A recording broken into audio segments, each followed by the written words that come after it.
नमस्कार, बहुत स्वागत है आपका न्यूज़ 18 पर। मैं हूं आपके साथ अंशिका पाठक। सोने और चांदी की कीमतों में लगातार उतार चढ़ाव देखने को मिल रहा है, लेकिन सवाल ये है कि क्या सोना अब खरीदना सही होगा? क्या आज के दिन सोना खरीदना या चांदी खरीदना आपके लिए जो है फायदेमंद होगा? क्योंकि लगातार कीमतों में जो है गिरावट देखने को मिल रही है, तो अचानक से उछाल भी देखने को मिल रही है। तो अब बात करेंगे, हमारे साथ मौजूद है मार्केट एक्सपर्ट शरद कोहली जी। शरद जी, आपका बहुत स्वागत है न्यूज़ 18 पर। शरद जी, एक सवाल लोगों के मन में बहुत ज़्यादा है कि अभी सोना खरीदना सही है या नहीं? देखिए, सोना अभी नहीं, सोना आपको इंस्टॉलमेंट्स में खरीदना सही है। हाँ। अभी जो सिचुएशन है, अब ये मैंने ऐसा क्यों कहा, क्योंकि सोना $5600 पे पहुंच गया था, 1,80,000 प्रति 10 ग्राम से ऊपर। अब ये गिर के, इस समय जब हम बात कर रहे हैं, आपका वीडियो शायद थोड़ी देर में लाइव हो जाएगा। हाँ। इस समय ये लगभग 1,40,45 हज़ार रुपये प्रति 10 ग्राम के हिसाब से चल रहा है। तो आपने देखा लगभग 40,000 रुपये की इसमें करेक्शन आई है अपने पीक से, जहाँ पर सबसे ऊंचा गया था लगभग 40,000 की। तो अब सवाल उठता है कि ये करेक्शन अच्छी है कि करेक्शन बुरी है, करेक्शन क्यों आई? ये तो मैं पहले भी न्यूज़ 18 के चर्चा कर चुका हूँ, पर मैं संक्षेप में फिर बता देता हूँ कि पहले गिरा क्यों। क्योंकि जब खाड़ी में युद्ध छिड़ा, तो खाड़ी में नॉर्मली माना जाता है कि युद्ध छिड़ने पर सोना चांदी ऊपर जाने चाहिए, क्योंकि ये सेफ हेवन इन्वेस्टमेंट माना जाता है युद्ध की परिस्थिति में। परंतु युद्ध हुआ मिडिल ईस्ट में, और मिडिल ईस्ट में युद्ध होने से क्या हुआ कि क्रूड ऑयल वहीं से दुनिया का 20% आता था। स्ट्रेट ऑफ हॉर्मुज ईरान ने बंद कर दी। उसके बंद करने से ऑयल की सप्लाई रुक गई। ऑयल की सप्लाई रुकने से क्या हुआ, क्रूड ऑयल के दाम जो कि युद्ध से पहले $60 और $70 प्रति बैरल थे, वो बढ़कर एक समय 120 पहुंच गए। इनफैक्ट अभी भी जब हम बात कर रहे हैं तो 115 के आसपास चल रहा है। इसका मतलब, अब इसको हम समझ लेते हैं। इसका मतलब जिस व्यक्ति को एक बैरल क्रूड खरीदने के मात्र $60 से $70 देने पड़ते थे, उसको $120 तक देने पड़ रहे हैं। अब देखिए इसको सिलसिलेवार तरीके से कैसे ये जुड़ता है सोने चांदी से। जैसे ही उसको ज़्यादा डॉलर देने पड़े तो डॉलर की डिमांड बढ़ गई। नॉर्मली क्या होता है अंशिका, कि जो देश युद्ध में जाता है, हाँ, उस देश की अर्थव्यवस्था कमज़ोर होनी चाहिए और उस देश की करेंसी भी कमज़ोर होती है। पर क्योंकि बदकिस्मती से, मैं बदकिस्मती शब्द इस्तेमाल इसलिए कर रहा हूँ, हाँ, कि 60 से 70% दुनिया का क्रूड US डॉलर में ट्रेड किया जाता है। बदकिस्मती इसलिए कि ऐसा देश, क्योंकि लोगों को अच्छा नहीं लग रहा, ऐसा देश जितने दुनिया में हाहाकार मचवा दिया है, उस देश को इसलिए मैं बदकिस्मती शब्द का इस्तेमाल कर रहा हूँ। तो डॉलर की डिमांड बढ़ने से, तो अमेरिका में एक डॉलर इंडेक्स होती है। उस डॉलर इंडेक्स में 6 करेंसीज आती हैं। करेंसीज का मैं नाम ले लेता हूँ, सबके लिए ये जानकारी काम की होगी। उसमें ब्रिटिश पाउंड है, यूरो है, जापानीज येन है और स्विस फ्रैंक है। 4 मुख्य करेंसीज हैं। 2 और करेंसीज हैं, एक का नाम है स्वीडिश क्रोमा, एक का नाम है कैनेडियन डॉलर। इन 6 को मिला के एक बास्केट बनती है और एक तरफ डॉलर को रख दिया जाता है, एक तरफ इन 6 करेंसीज को।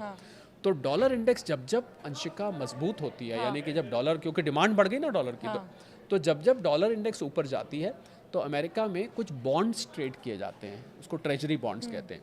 वो बॉन्ड्स की यील्ड होती है, 10 साल के बॉन्ड होते हैं, 30 साल के होते हैं। वो बॉन्ड्स की यील्ड जो कि युद्ध से पहले लगभग 3.5% थी, इस समय बढ़ के 4.5% पहुंच गई है। और आपको मैं ये बताऊं कि अमेरिका में 4.5% रिटर्न बहुत ही ज़बरदस्त रिटर्न माना जाता है। यहाँ तो 4.5% आपका सेविंग्स अकाउंट शायद दे देता होगा, जो छोटे बैंक्स है, पर वहाँ पर 4.5% ट्रेजरी बॉन्ड्स के रिटर्न। तो ऐसे में ये माना जाता है कि लोग वहाँ पर सोने चांदी जैसे एसेट से निकाल कर पैसा बॉन्ड यील्ड में लगाते हैं। तो उस कारण से अमेरिका की जो कॉमेक्स है, कमोडिटी मार्केट, वहाँ सट्टा हुआ और सट्टा करके ये कीमत नीचे आ गई। अब सवाल ये है कि यहाँ से क्या करना चाहिए। ज़्यादा बड़ा सवाल तो ये, मुझे लगता है कि जो लंबे वक्त के निवेशक हैं उनके लिए एक सुनहरा अवसर है, गोल्ड के लिए गोल्डन अपॉर्चुनिटी है। पर उसमें 2 चीज़ों का आपने ध्यान रखना है। हालांकि मैं ये सलाह देना चाहूँगा अंशिका, आपकी इजाज़त से, कि निवेश की सलाह आपको अपने सेबी रजिस्टर्ड फाइनेंशियल एडवाइज़र से लेनी चाहिए। मैं जो अंशिका से बात कर रहा हूँ वो हम एक एनालिसिस कर रहे हैं, बिल्कुल। तो इसलिए थोड़ा थोड़ा कर लगाएं। अगर मैं होता तो क्या करता, थोड़ा थोड़ा कर जब करेक्शन आए आप लेते जाइए। एक तो ये याद रखना है कि एक साथ नहीं लगाना है। ज़्यादातर लोग ये गलती करते हैं, सेविंग्स में पड़े पैसे उठा के चलो। और अभी भी यही हुआ शरद जी, आप यकीन नहीं मानेंगे। मैं गई थी लाजपत नगर, सबसे ज़्यादा वहाँ पर गोल्ड के जो शॉप्स हैं, मैंने देखा कि कुछ दिनों पहले जब थोड़े से रेट कम हुए थे, 1,37,000-38,000 पर आए थे सोने के भाव, भीड़ लग गई थी मार्केट में।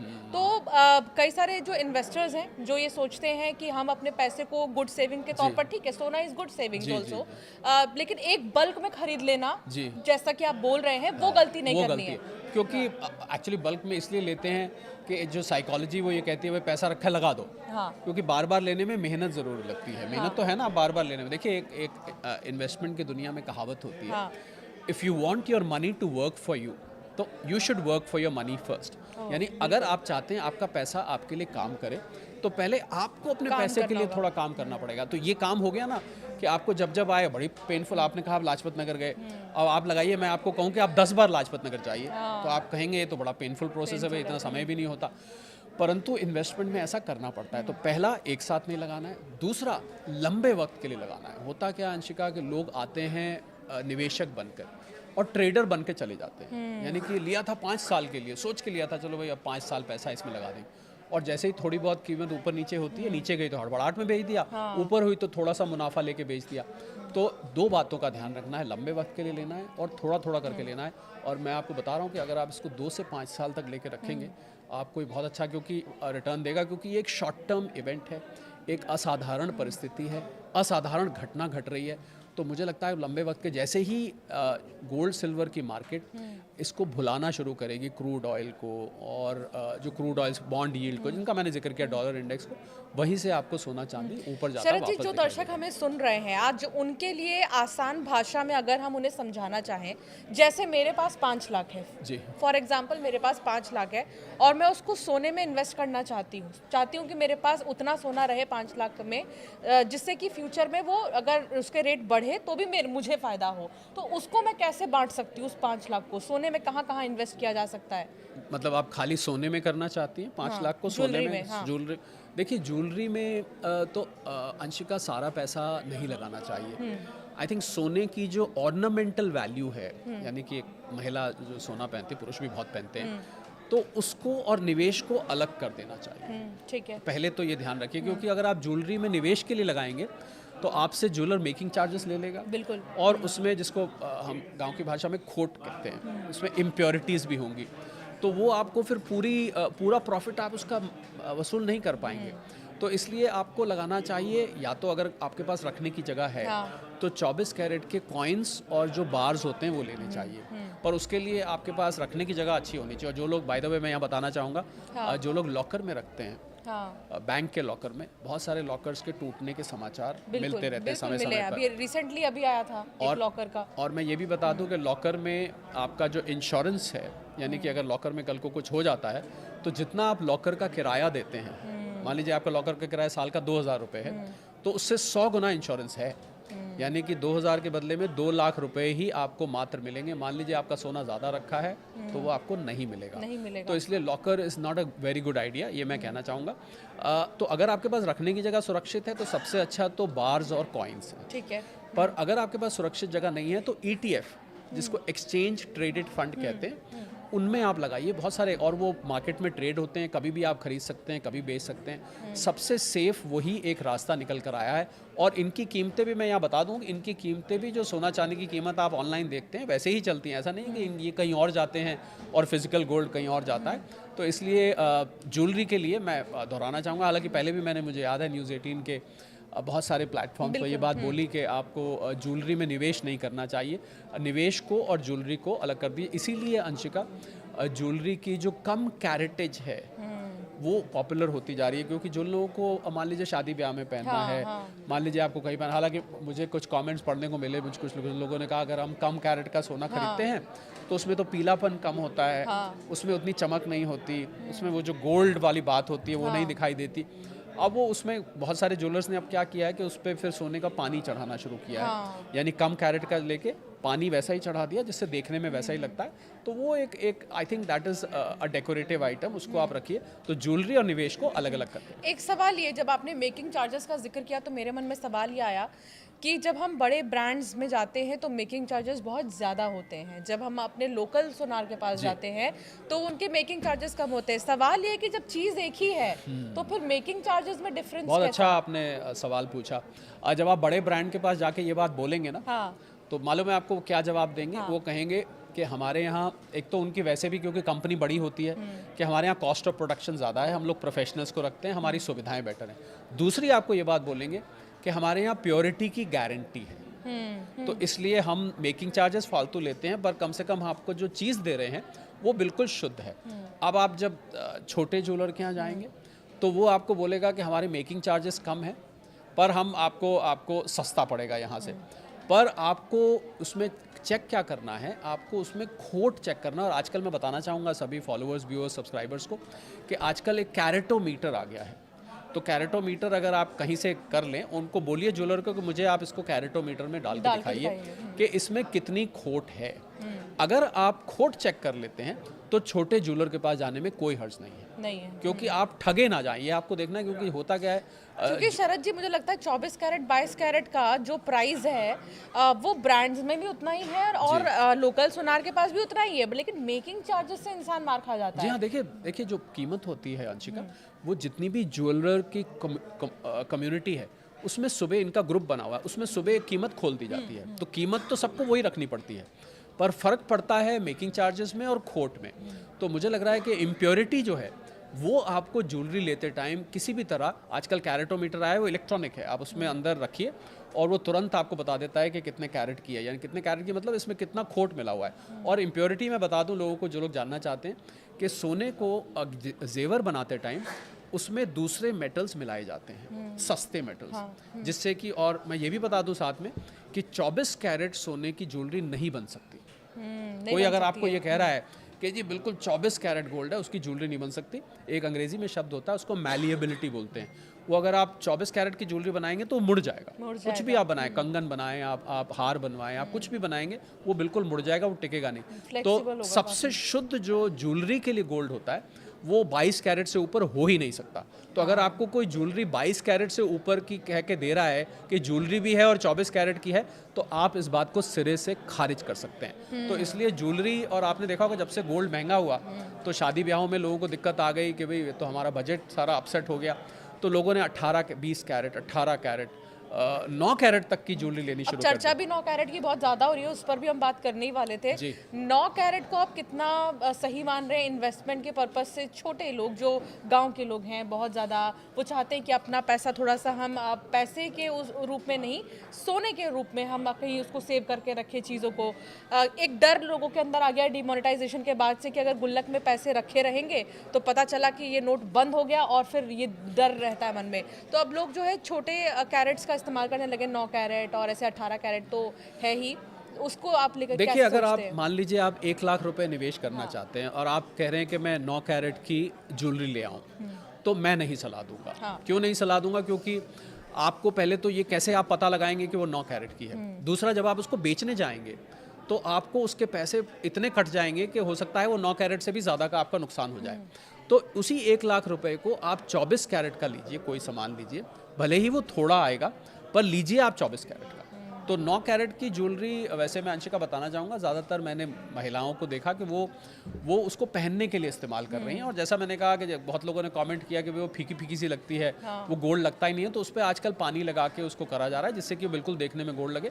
आपने पहना, उसको अंदर रख दिया। आई थिंक पहनने ओढ़ने के लिए जो चीज़ है वो अलग है, निवेश के लिए जो आप कह रहे हैं, जो गांव के लोग हैं वो कह रहे हैं, तो 9 कैरेट की ज्वेलरी में भी निवेश नहीं करना चाहिए। 9 कैरेट की ज्वेलरी तो आप ज्वेलरी के लिए ही इस्तेमाल करिए। और मैं तो अंशिका एक बात और कहता हूँ कि 9 कैरेट की ज्वेलरी भी क्या पहननी, अगर आप पहनी है तो फिर तो आप आर्टिफिशियली पहन लीजिए, और आप जो 9 कैरेट को उसको बचा के आप एक तरफ आप प्योर गोल्ड में पैसा लगाइए। जी, अलग अलग शहरों में अलग अलग कीमतें होती हैं सोने और चांदी दोनों की, ऐसा क्यों? और आपका क्या मानना है कि किस शहर से खरीदना ज़्यादा अच्छा रहेगा, किस राज्य से सोना खरीदना अच्छा रहेगा? बहुत इंटरेस्टिंग सवाल आपने पूछा है। देखिए, मैं एक उदाहरण लेता हूँ, जैसे दुबई है, तो भारत 99% अपना गोल्ड इंपोर्ट करता है, भारत में नहीं होता ये। और दुबई से बहुत गोल्ड आता है। अब मान लीजिए दुबई से गोल्ड पहुँचा दिल्ली या मुंबई, मैं उदाहरण ले रहा हूँ, ठीक है। गोल्ड ऐसा माना जाता है कि शिप से कम आता है, जहाज़ से ज़्यादा आता है, पर मान लीजिए शिप से भी आता है तो वो गुजरात पहुँच गया या मुंबई पहुँच गया। अब चेन्नई में भी गोल्ड चाहिए, केरला में भी गोल्ड चाहिए, आंध्रा में भी गोल्ड चाहिए, कर्नाटका में भी गोल्ड चाहिए। तो आपको उस गोल्ड को वहाँ से ट्रांसपोर्ट करके वहाँ ले जाना पड़ेगा। तो उसमें ट्रांसपोर्टेशन कॉस्ट और गोल्ड की हैंडलिंग बहुत कठिन है।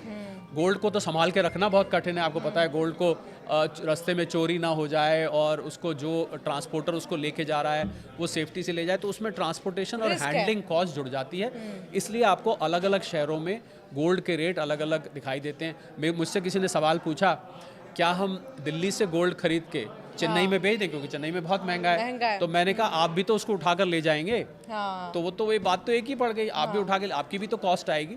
तो इसलिए आपको अलग अलग शहरों में रेट अलग अलग दिखाई देता है। पर मुझे लग रहा है जैसे किसी ने चेन्नई में ही खरीदा और चेन्नई में ही बेचा तो एक ही बात है। और किसी ने किस राज्य से लेना ज़्यादा फायदेमंद होगा? देखिए, सबसे सस्ता गोल्ड तो मुझे दिल्ली और उसके आसपास दिखाई देता है।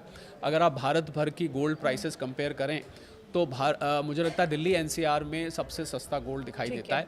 उसके बाद जयपुर है, महाराष्ट्र है, और भी जगह आपको दिखता है। पर जैसे जैसे वो मैंने ऐसा देखा कि जैसे जैसे वो दिल्ली से दूर जगह होती जाती है, गोल्ड की प्राइस आपको थोड़ा, पर मुझे लग रहा है वो फ़र्क देखने की ज़रूरत है। क्योंकि जैसा मैंने कहा अंशिका, मैं दोहराना चाहूँगा, मान लीजिए आपने आंध्रा से ख़रीदा है, तो आंध्रा से ख़रीदा और आंध्रा में ही बेचा तो वो एक ही बात है, क्योंकि आपको बेचने पे भी ज़्यादा मिलेगा, आपको खरीदने पे भी ज़्यादा मिला। तो इसलिए हाँ, अगर आप आंध्रा का लिया गोल्ड दिल्ली में आके बेच रहे हैं फिर आपको नुकसान हो जाएगा, क्योंकि आपने तो मैं सलाह ये दूंगा कि जिस राज्य से आपने खरीदा है उसी राज्य में बेचिए इसको। मान लीजिए कई दफ़े आप होते हैं ना, ट्रेन से या प्लेन से गए, आप रख के ले गए, चलो वहाँ बेच देंगे, वो फिर आपको उसको हम आर्बिट्राज कहते हैं, वो आपको आर्बिट्रेज का नुकसान हो सकता है। शरद जी, किस महीने में सोना खरीदना सही रहेगा या चांदी खरीदना सही रहेगा? क्योंकि अब लोग ये सोच रहे हैं कि भाई अब कब और कहीं और थोड़ा रुक जाते हैं, क्या पता और सस्ता हो जाए, या नहीं रुकते हैं, क्या पता महंगा हो जाए। सवाल ये है, तो आपको क्या लग रहा है, आपने क्या एनालाइज किया है कि किस महीने में खरीदना सही नहीं, रहेगा? महीना ऐसे देखिए, आपके सवाल से ऐसे लग रहा है जैसे धनतेरस आ गया या अक्षय तृतीया आ गया। मुझे लग रहा है कि गोल्ड आप SIP फॉर्म में, जिसको हम सिस्टमैटिक इन्वेस्टमेंट प्लान कहते हैं, आप SIP फॉर्म में धीरे धीरे करके इकट्ठा कर सकते हैं। मैं बार बार ये बात कह रहा हूँ कि एक साथ पैसा सारा मत लगाइए। और इससे फ़ायदा क्या है कि मान लीजिए इस समय गोल्ड 1,40,45 पे, हो सकता है कल को गिर के 1,35,000 आ जाए, फिर हो सकता है 1,30,000 आ जाए, फिर हो सकता है 1,25,000 आ जाए।